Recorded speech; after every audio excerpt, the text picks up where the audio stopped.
it out. Well, hello and welcome to the WordLover podcast. Hello. I'm your host, James Beasley, here with Joshua Bunner. Hi. And we are getting back into Proverbs. We'll be in chapter 4. I know so far this has been an awesome experience studying through this book. And even though I had to do part of it all by myself, I was left. Well, it says get wisdom at any cost, so that means sometimes you have to do it by yourself. No sacrifice, no glory, right? Right.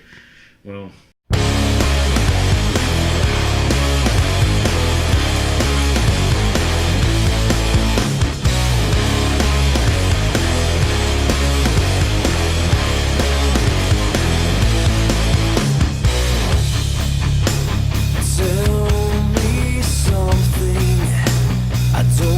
As I said, we'll be in Proverbs chapter 4.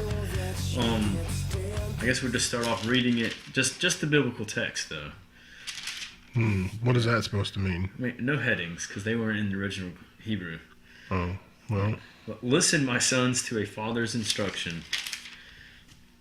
Pay attention and gain understanding. I give you sound learning, so do not forsake my teaching.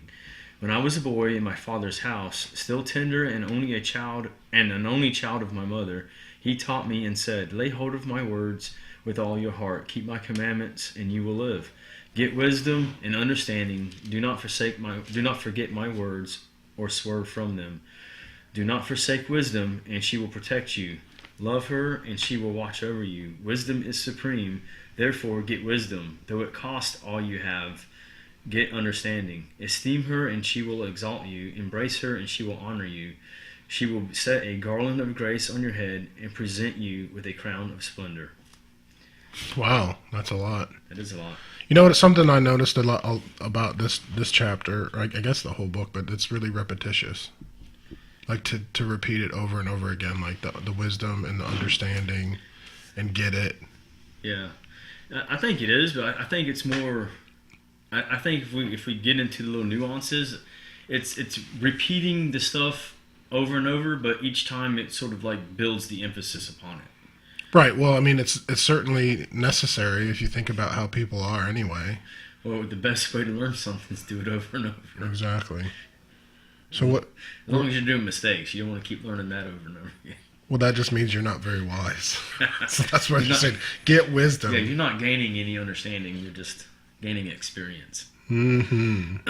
So I guess we can try to dive into that section right there for a little bit before we read the rest of it. Because what stuck out to you in the first verse? I think the coolest thing about that is that he's trying to the perspective of being a son and listen to your father, like, because that's echoed throughout the Bible as well as like fifth commandment. Right, obey your father and your mother.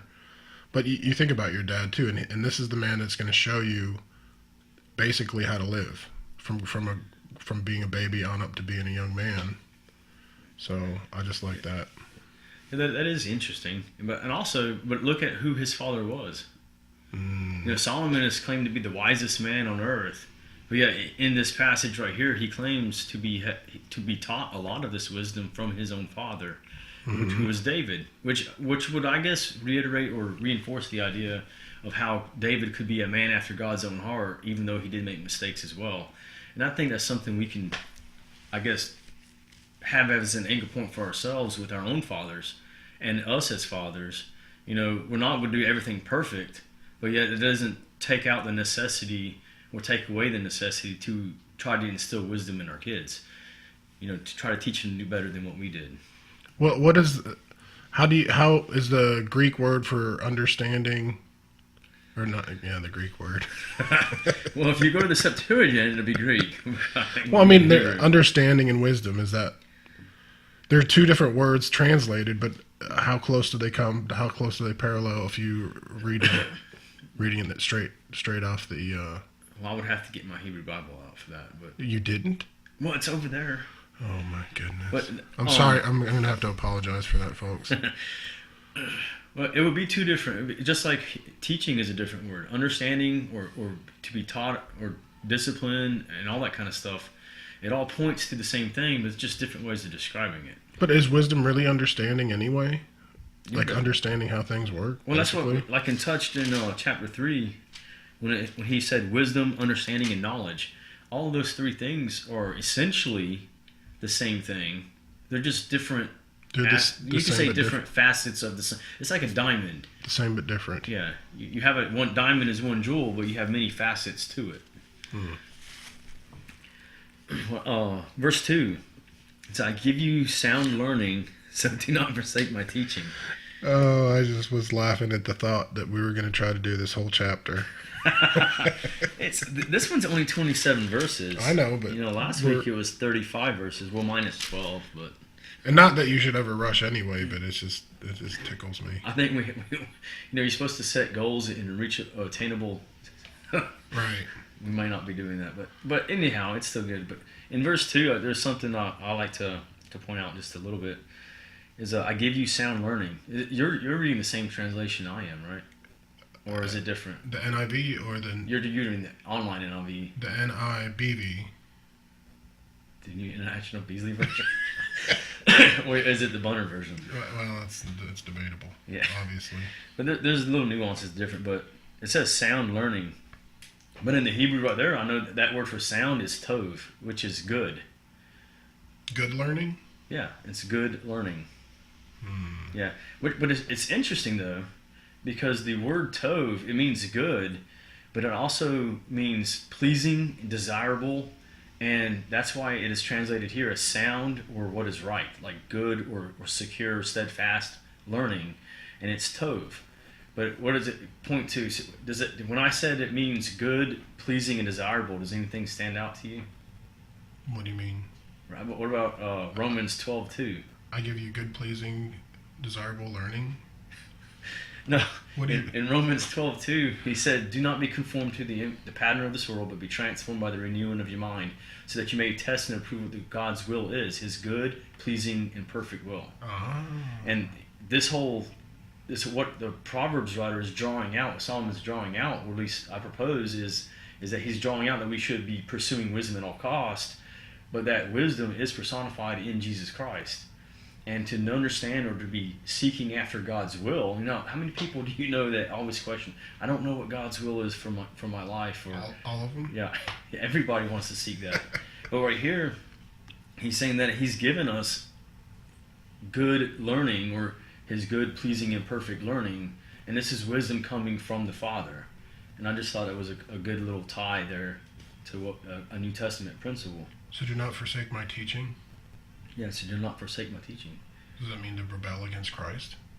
Or not necessarily rebel against Christ, but to treat it as like nonchalant. If you want to pursue God's will, if you want to live in wisdom, well, you're going to have to not only pay attention to what it's saying, but apply it. You can't just say, well, I've read my Bible for the day, and then not take it to heart and let it change some of the things you were doing or would be doing. Let it affect the way, just like I said, Romans 2, don't conform to the pattern of this world, but be transformed by the renewing of your mind. And this is how, don't forsake the teaching. Let it do what it's meant to do. Let it transform you or change you the way God wants you to be. Mm-hmm. I thought that was a good tie. For I too was a son to my father, still tender and cherished by my mother. That's kind of self-explanatory, unless Is you that got... what yours says? Well, you probably got some kind of weird sidebar thing. Dude. No, but I do, because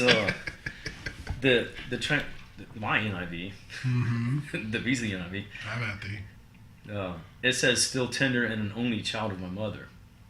Only? Yeah, which is what that word is in the Hebrew, and it speaks of, and it's not the only other person that's really referred to as an only child.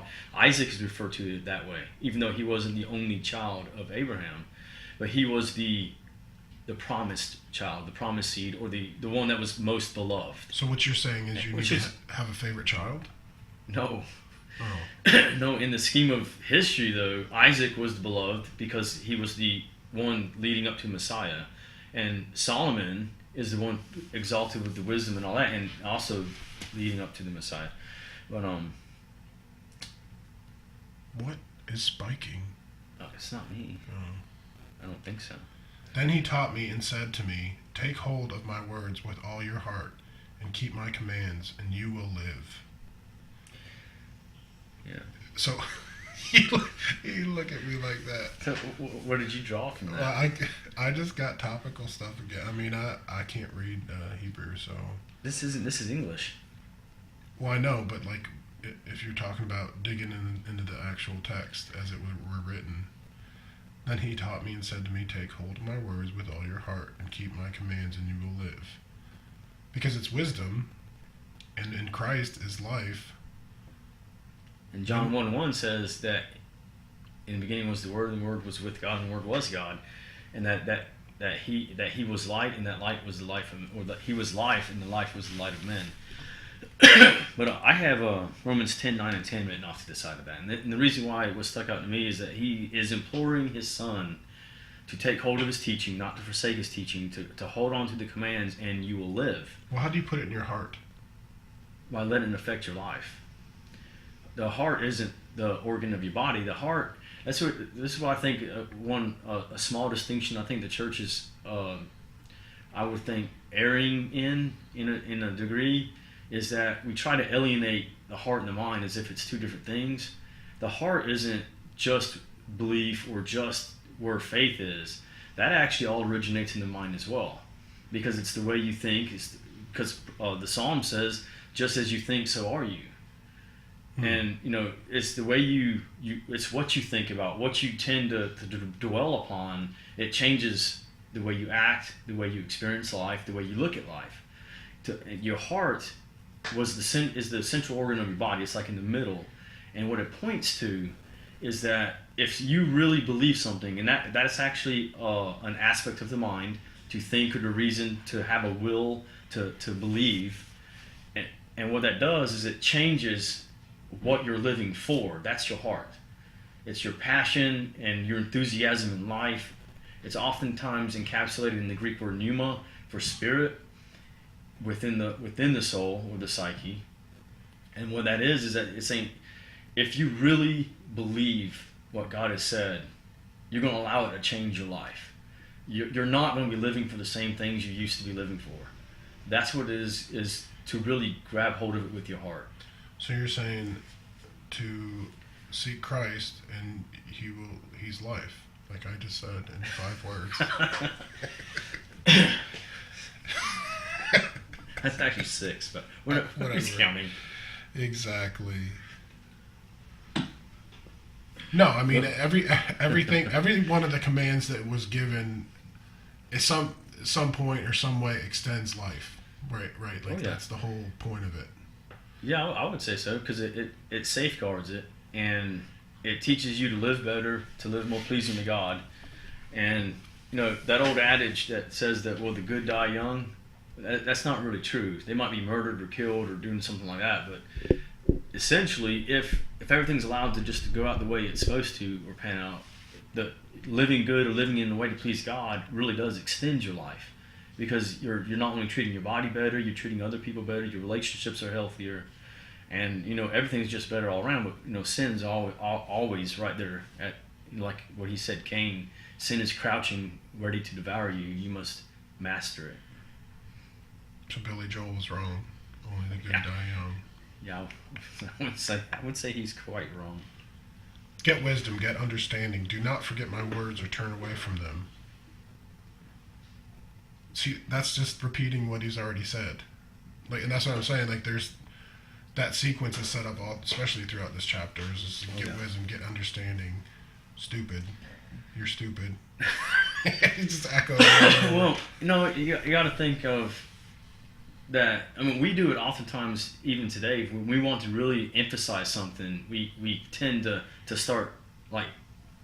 Like beating the dead dog to death, keep beating the dead dog, or if we really want to emphasize something, we repeat ourselves. We try to reiterate it by saying it in a different way.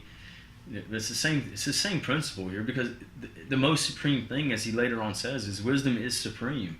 There is nothing that should be more desirable than wisdom.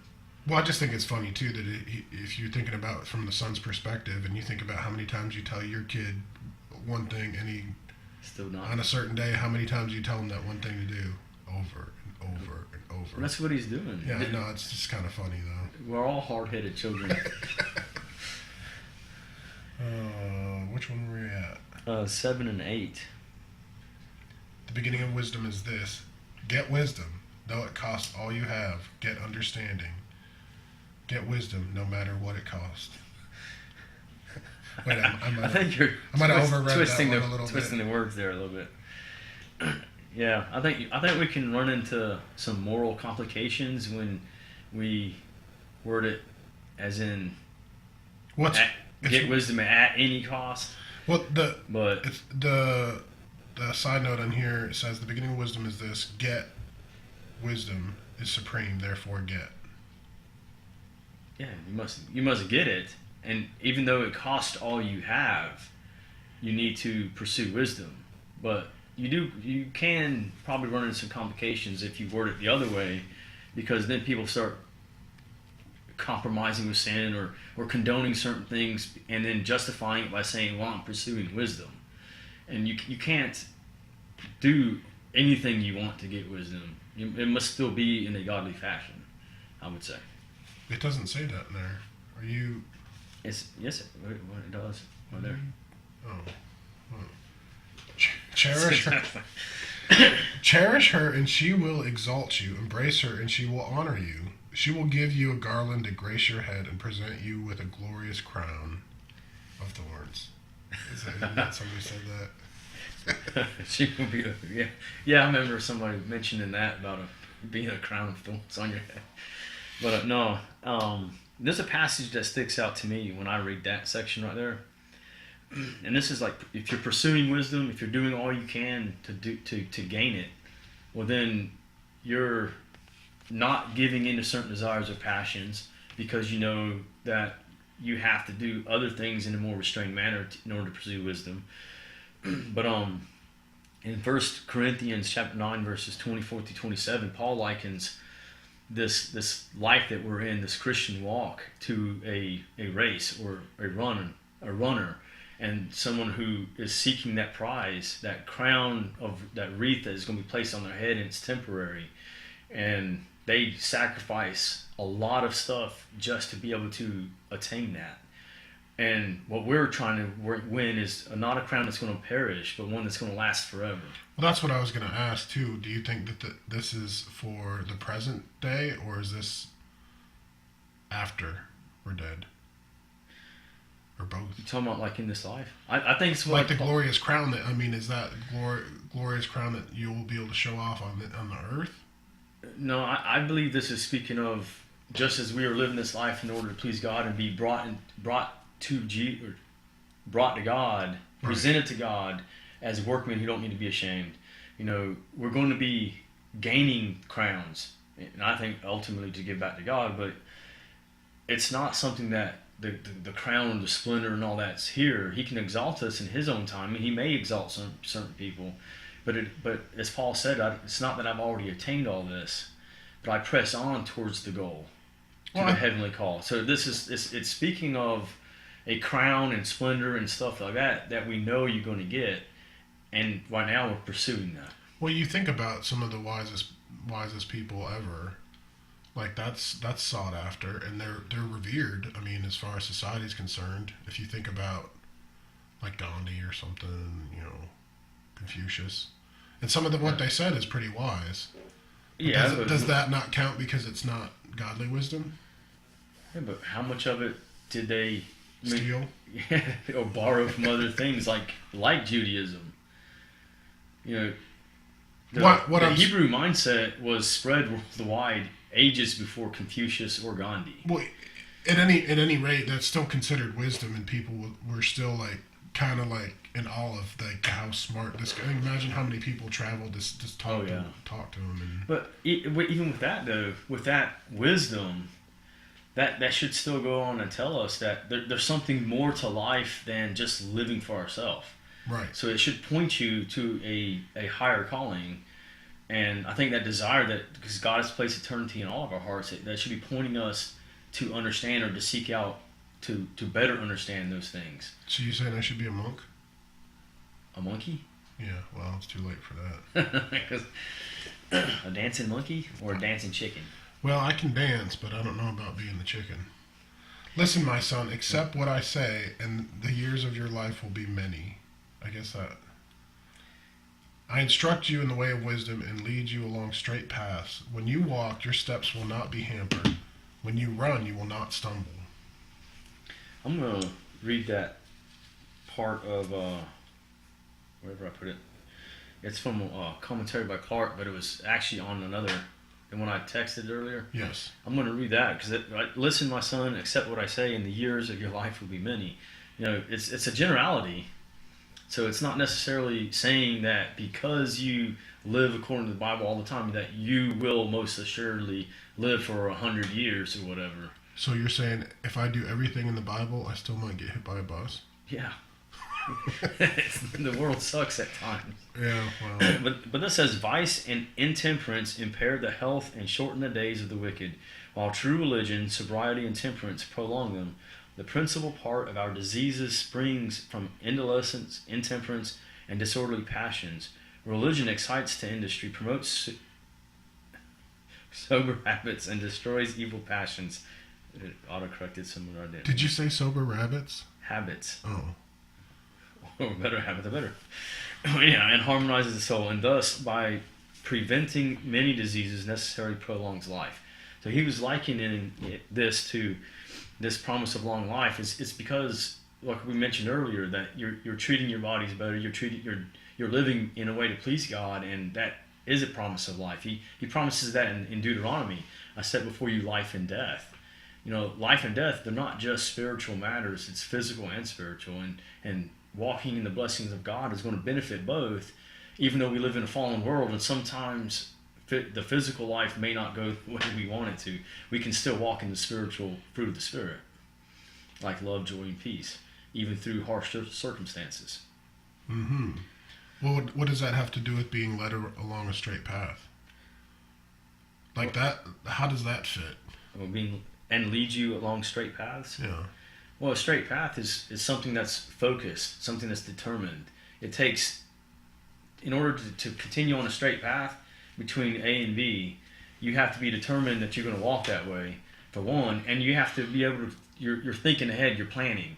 You're not being deterred by things to the side. And he actually gets to that at the end of the chapter when it says, make level paths for your feet, take only the ways that are firm, do not swerve to the right or left, keep your foot from evil. That's just a reference to partisan politics. Is that? Yeah. You can't be Republican or Democrat. No, you got to be right down the middle somewhere, right? A Republican? I never heard that. That's funny. A Demublican? A Demublican. Are you okay? Don't hurt yourself. Sorry. No, what there was along the straight path. So if you think about if you look over your shoulder and you think about the path that you've taken in your life, it's not very straight, but I guess that's not really your fault or it is your fault because you weren't being wise about things. Probably so. Even when you're young, some of that path is still your fault because you made a choice. Yeah, the lumps you take when you're young are still because you did something that you shouldn't. I mean, well, parents said in all honesty, you know, having wisdom in my 20s and 30s, there would have been a huge difference in my present now. Like if I would have had wisdom and been pursuing Christ, I might have had more of my own body parts still with me. Well, I concur with that, but probably in the reverse because I think because I did act, well, I was sort of rebellious in my teenage years, but sort of like in my 20s and stuff like that, I was really on fire for the Lord and trying to do what I could to serve Him, and I think that is the reason why I'm where I'm at today. You know, it sort of safeguarded me from a lot of the stupid stuff that I probably would have made if I persisted in the way that I was doing when I was 16. The reverse of that. I like how you worded that. That makes me feel better about myself. It does it? 'Cause Hold on to instruction. Do not let it go. So that means if you have a manual come with one of your devices, make sure that you don't throw it away. I think that was like a little jab. I can't help it. I put stuff down, I set stuff on the counter, and then probably 5 minutes I turn around and things are gone. Mm-hmm. I got little munchkins in the house that I can't handle. They're like little I can't handle, but well, I didn't even get to read the second half. Guard it well, for it is your life. But the, I have a couple things I like to point out about these passages. Oh, absolutely. Verses, right? Let's jump right in. All right. Well, like 13, it says, "Hold on to your instruction. Do not let it go. Guard it well, for it is your life." In Deuteronomy, Jesus is God. So God tells the people that these words that I'm giving you, they are your life. And the instruction that God is doing, to choose life. And essentially, God is your life. And then Colossians chapter 3, verse 3, it says that when Christ appears, we will appear with him because our lives are hidden in him. For Jesus is our life. If we've died to ourselves and Christ should be living in us, it's no longer I who live, but Christ within me. That's what Paul says. And the reason why you guard it well is that what should be guiding your heart, or should be guiding your mind or your thoughts, is the instructions that we find in the Word. And if we really want to be pursuing Christ or wisdom, we have to be doing this. And guard is to put a hedge of protection around, to defend. And this is saying that you can't just haphazardly read your Bible and think that everything's going to be okay because you can recite a verse here or verse or two here or there. Isn't that kind of hiding it in your heart? I guess that would be hiding it. I don't think that's what the psalmist meant, but meditation and memorizing is good. But just because you can quote a couple verses, there's been I'm sorry to cut you off, but there's been a lot of pushback about memorization from certain people I've heard. I mean, just because it's not really mentioned in the Bible, like specifically. Why is that? I don't know. That's what I'm saying. Are you sure? Yeah. If you look for it. In Deuteronomy? Well, it doesn't really say memorize. Yeah, exactly. But when it says dwell upon the law, let these things be continuously upon your mind. That's why you can have the scriptures with you at all times and just whip them out. If you're able to. But see, the thing is, you're not always going to be able to have a Bible or a phone or a tablet with you. Yes, you can. You may not be able to. Who doesn't have their phone on them 24/7? Even when you go to sleep, the thing's 5 feet away right now, from you. But what happens when that phone dies or crashes? Then you buy another one.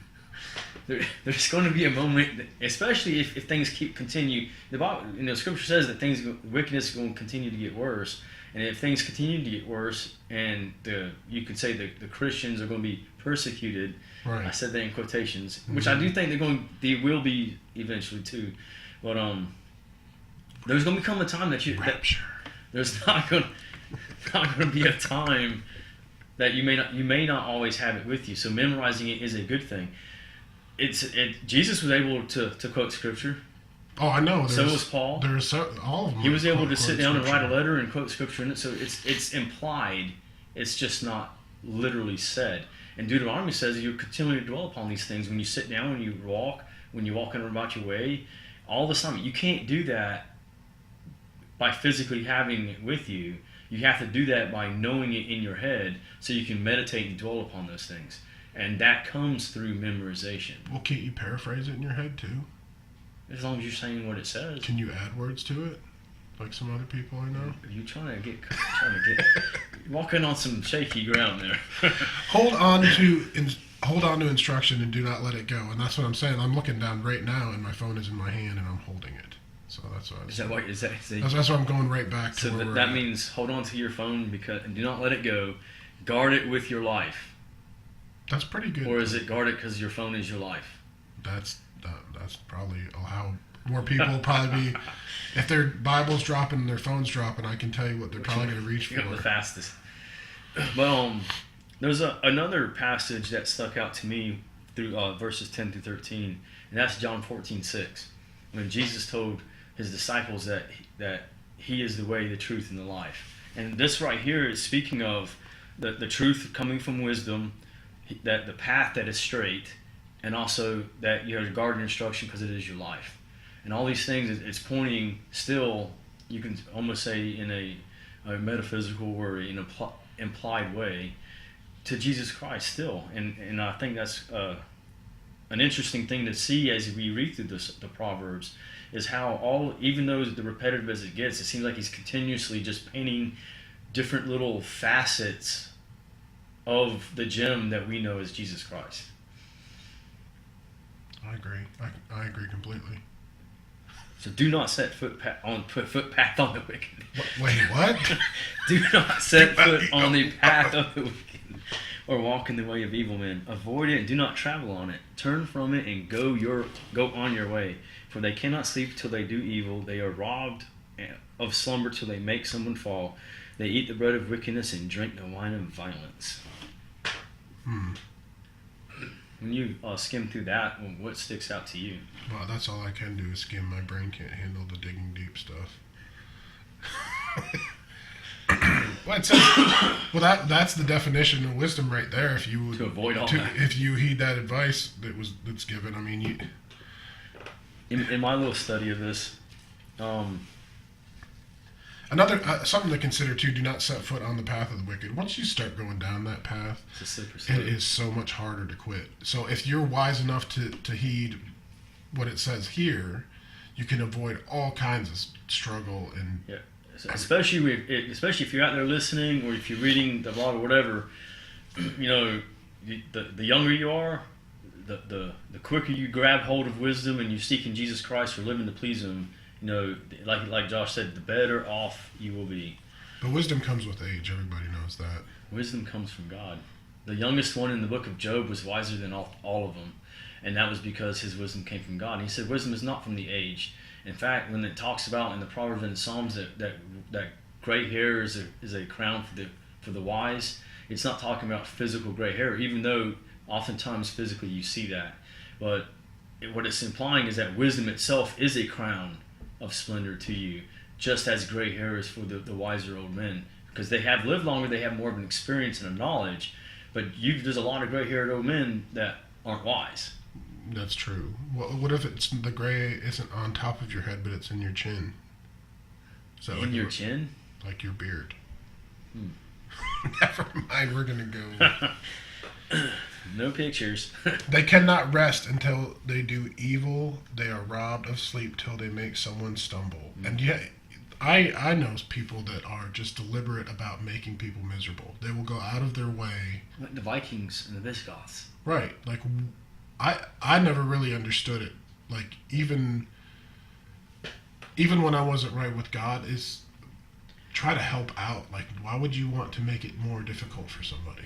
But yeah, but I guess that's... I agree with that. Like, I've never understood that mentality either. You know, even back when, you know, like 16, 17, when I was running from God, you know, I never really understood why people would just be overly violent and antagonistic towards other people. Yeah, I've never understood that either. But well, they eat the bread of wickedness and drink the wine of violence. Yeah. What did you smile Yeah. Yeah. That sounds so good. Maniacal little smile. No, this is what I was going to be talking about. What stood out in all those studies is that I found it extremely interesting, that word for violence. What is it? It is I have it written down right here. No, I don't have it. It's Hamas. That sounds really familiar. It does sound very familiar. What is it? And what Hamas means is violence and like evil and destruction. That is the controlling, you could say, the terrorist regime controlling Palestine. Oh. Yeah. But I thought it was pretty interesting how the wisdom is teaching you to like stay away from all this stuff, and they want to drink the wine of violence, and yet we see over there that Israel's continually being a thorn in their side is literally called violence. Right. Well, that makes perfect sense now. Just thought that was cool. Not cool. What about the drink the wine of violence? So that alcohol doesn't make you violent? Well, I guess it depends on who you are. But it's oftentimes, especially the red wine, it's oftentimes attributed in the Psalms and everything else that it can lead to that. Right. Because that kind of mindset, or a lack of mindset, you know, you're not in control of your emotions. Your emotions are in control of you, and that's never a good thing. Your mind and your thinking, your understanding, wisdom should always guide your heart, not the other way around. Here we are with the path again in verse 18. The path of righteousness is like the morning sun, shining ever brighter till the full light of day. But the way of the wicked is like deep darkness. They do not know what makes them stumble. Yeah. Second Peter is what stood out to me. When you as you read that, does like little passages pop into your head? Sometimes they do, but I never have anything to write them down. It's always the pen's either dead or. Well, the pen, either I have a pen and I don't have a book, or I have my notebook and I don't have a pen. I definitely understand that. But in Second Peter, almost in any apologetic class or course that you're going to take, you're going to be introduced to this passage right here in Second Peter, and this stood out to me because it says, "And we have the word of the prophets made more certain, and you will do well to pay attention to it as to a light shining in a dark place until the day dawns and the morning star rises in your heart." See, to me, that spoke out to this. It's because there again, the New Testament is tying all this, the way they understand Jesus and the way they understand what he's done for us.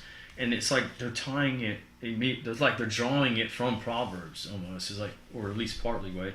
And rightfully so. It's a book of wisdom. It's speaking towards wisdom.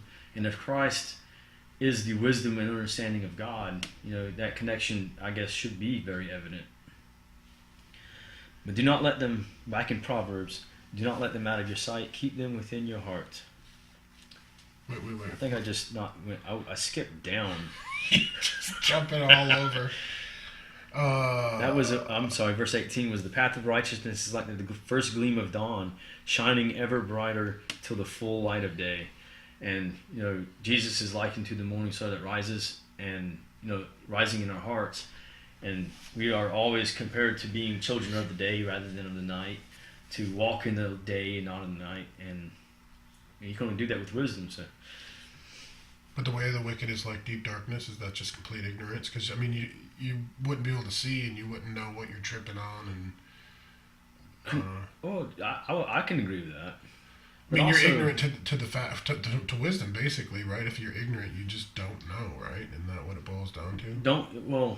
You could be, there's two ways to be ignorant to something. You can just not know or understand because it's never been introduced. Or you can be ignorant because you just willfully neglect to understand. You're apathetic about it. Yeah, you're apathetic. And that's sort of what Peter talks about in his second epistle, that the scoffers are going to come that because they willfully ignore the truth, or they're willfully ignorant of the truth. It's because they turn a blind eye to it because they don't want to change what they're doing. And deep darkness is it's not only ignorance, it's speaking of your soul just being completely overwhelmed with, you could say, misery, grief, despair, and you no hope. It encompasses all of that. And it's like when you don't have Christ in your life, that becomes that way to you. And which is what evil does. Evil bursts, or is because of sin. Sin leads to death. Well, darkness is not the opposite of light, it's the absence of it. Yes. So that right there would tell you Christ being the light. The absence of hope, the absence of love. So to have that shine into the darkness is just completely obliterate, and so you can see, hey. Yeah, and that's pretty beautiful. Needed. That's kind of simple, but it's pretty beautiful to think about. Yeah. But like you said, by the ignorance comes in, they don't know what makes them stumble. It's good. You, like you said, not only can you not see, but you don't understand that, outside of Christ, you think you're having happiness. You think you might have peace outwardly. Right. But you don't understand why your life's falling apart. And a lot of times it's because you don't know, but you've got to turn to Christ to attain all that. My son, pay attention to what I say. Turn your ear to my words. Do not let them out of your sight. Keep them within your heart, for they are the life to those who find them, and health to one's whole body. Above all else, guard your heart, for everything you do flows from it. I'm going to stop there because I have that last verse highlighted. I don't remember what the thought process is behind it, but verse 20. Listen closely to my words. Think about a child just hanging on to your every word. They not only listening to you, but does that actually happen? And when you talk about candy, money, when they get something that they want. Yeah. Yes. When they get something you want, but they know that ultimately a good father and a good mother, they're going to know that they have their best interests at heart, so they're going intently, but not only intently, but just hanging on every word. There's a lot of times we do that. There's like something that we really want to hear, or that we really are enjoying, that we are like your movies and stuff. What? Yeah. That doesn't even make any sense. What do you mean? Our sermon on Sunday, what that kind of stuck out to me is the pastor brought that to light. Is like, what, movies? He did not bring that to light. DJ, whatever that was. No, it was about how the way that he compared it was like if you were willed like $100,000, you were going to sit down and you're going to read that will. And that's the most boring document you could ever read in your life. Because you're getting something out of it. But nobody will read the Bible that way. But if you think about it, there's so much more value in reading the Bible. You're going to get so much more out of it than money. And, yeah. And it was just kind of a challenge. That's about where I was going with the movies. Like the Thor movies, or like the superhero movies and some of that. People go and they're sitting there in anticipation of what's coming next. Right. And even sit through all the credits to see that little glimpse of a precursor to the next movie. Yeah. Some people are trying to go, but whatever. What, to the movies? Are we talking about a specific time, or are you just in general? No. Like almost all the superhero movies have that. But are you trying to call me out on something here? No, I've watched all those movies. Oh, okay. It's not. Good. Proceed then. But it's like beforehand, like I would never watch the credits. I'd turn them off after that. But then when I realized, hey, there's these little things, I would sit with anticipation about that little bitty, 1 minute little nugget of segment at the end of all, like 5 minutes of just nothing but boredom. And like you said, I think we should be doing that to the Word of God, like through the Book of Numbers, even. The Book of Numbers. That's the credits. Oh, okay, that makes sense. Where were we at then? I'll pay attention to what I hear. Above all, guard your heart, for it is the wellspring of life. Is that the one you had highlighted? That is the one. That's pretty. Everybody's got that highlighted. If you don't, you want to highlight. I don't. You for real though? I have it underlined. Oh well, whatever. 4:23. Yep. Proverbs 4:23. That is a good. If you do not have that highlighted, go ahead and we'll take a minute for you to go ahead and highlight that. Okay. Thanks. That was more like a second, but it don't take long to highlight. So what grabs you in that verse? Well, so everything flows from the heart. So is the old cliche, garbage in, garbage out. So whatever you let in there is going to eventually come out. If you're like all about taking in the wickedness and the evilness, it's going to come out. So like Paul says, whatever is pure, whatever is lovely, whatever is worthy or trustworthy, let your mind dwell on these things. Exactly. So that way that you have an eye on it and you're not ignorant about what you're putting into your heart. And also, like we mentioned earlier, or that I mentioned earlier, that heart signifies what you're living for or about, your passions and all that, your relationships, the people you hold dear and all of that, that is the wellspring of life. It's about who you are, not only as a personality, but as how other people get to know you. And you have to safeguard what you put in, you have to safeguard what you dwell upon, which is why we have to meditate and memorize the Word of God. Well, if you safeguard what you're putting in, then you don't have to worry about what's coming out either, right? Yeah, Lord willing. Mm-hmm. Keep your mouth free of perversity. Keep corrupt talk far from your lips. Does that mean don't cuss? No. Corrupt talk means to talk bad about somebody. Your tongue is a rudder, James. Let it steer you right. It is set on fire by the fires of hell. Mm-hmm. Paul said that, I didn't. Uh-huh. Well, you just said it a second. Paul did not say that a second ago. Oh, no, he didn't. Let your eyes look straight ahead. Fix your gaze directly before you. I'm sorry, it wasn't Paul, it was James. Are you serious? It was in the book of James, yes. James said that, not me. Okay, that makes perfect sense. It was James. Let your eyes look straight ahead. Fix your gaze directly before you. Give careful thought to the path for your feet. And be steadfast in all your ways. Do not turn to the right or to the left. Keep your foot from evil. Yep. Now I have a little note by 25. I just put stay focused. and 26 to evaluate actions.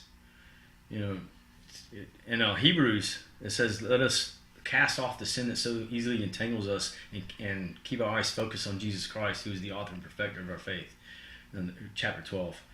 And this is what stands out to me, is that this is giving you not only wisdom to think about, but actions to actually put into place. You know, to think about the way you're living and what you're doing, and to put wisdom into action. You know, like, let the rubber meet the road, and not just sit back and think that just because I've read it and I understand what it's saying, that's good enough. So you need to memorize it. Yeah, you need to memorize it so that when you don't have your Bible during the day, you can still think about it. Let your eyes look straight ahead. Fix your gaze directly before you. That just reminds me of Peter. Put blinders on. Yeah. Well, how do you do that? What, blinders? No. How do you keep your focus? What's your strategy? What'd you say? Are you distracted now even? No, my focus. You know, I have to continue to remind myself to think about verses. Actually, I don't have to continue to remind myself to think about verses. A lot of times they pop into my head, but that's because you're in the Word so much that just happens, right? I mean, yeah, like it's what you're I'm putting in reading your heart. Yeah, and sometimes I may not think I even know a verse, but then when something happens, I think about a verse. Right. And that's the spirit. But the way you stay focused is that I try to ask myself, is what I'm doing glorifying to God? Is this going to be beneficial to the kingdom or the gospel? And sometimes I fail to even come close to upholding that. But you know, that's the best way to stay focused, I would think, is to try to see or evaluate your actions and see if it is glorifying to God. Because everything that we're living for, it should be to glorify God, because it's all about God and it shouldn't be about us. But I do fall short of that. That's good. That's good stuff. Do not swerve to the right or left. Keep your foot from evil. You know. What does that mean? Try not to act in sinful ways. Snakes are evil. Don't put your feet near snakes. Maybe. All snakes are evil? I thought they're cursed, aren't they? Are they cursed? Cursed to slither on their bellies? Was that snakes? It was a serpent? It was a serpent, but the Hebrew actually speaks to something more than just a snake. Possibly a dragon. Ooh. Komodo? Maybe so, because they do technically crawl on the ground. See? Well, that's everything. Yeah, that's chapter 4. Wow. That was good timing. Perfect. Yeah. See, set your goals high and shoot for the stars. Keep your head in the clouds. No, that's not. That's the opposite of wisdom, folks. Yes. But you can be heavenly minded and still earthly good. Oh my goodness. Well. Yep. I guess that's it, huh? That's it for chapter 4.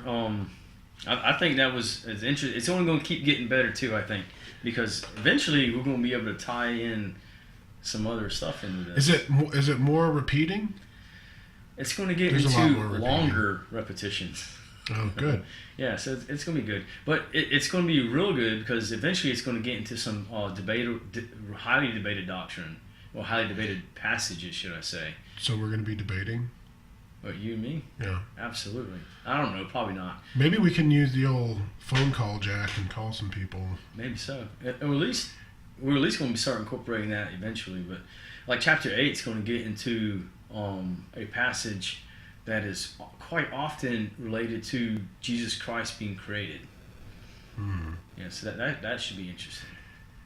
Well, but that's still a couple chapters away, because next time we'll be in chapter 5. So warning against adultery? Is warning against adultery. That's not the verse, that's just the heading. Yes. Headings aren't scripture. But they're good. A loose rule of thumb, I guess. Okay. Well. But as we read that, as we get ready for that, because he goes into adultery in this one, and also chapter 7 about the adulteress. And then he falls for it himself. He falls for many of them. So it tells me that everybody's human. Everybody makes mistakes, but to keep in mind as we read this, try to think about how God often related Israel to an adulteress and their actions as adultery. So when we read through this, that just because you've never even committed adultery, or you may not even have contemplated it, it doesn't mean that this principle is far from your life. You know, it still can touch it. That's what I was going to say. What, touch it? Can't touch this. Well, I'm James Beasley. I'm Josh Butter. And you've been listening to the WordLover podcast. Word leather. We have seen the glory of the Lord rise with broken lives restored, but not by governments nor fire.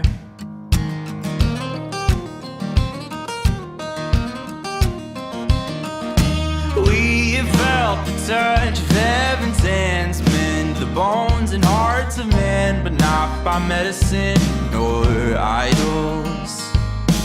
We have tasted mercy undeserved, bought for the children of the earth, but not by silver nor by gold, but by the one who left his throne. We've seen graves and oceans bow before human feet. Dawn is breaking now, darkness must retreat, for the Son of God, he walks among us.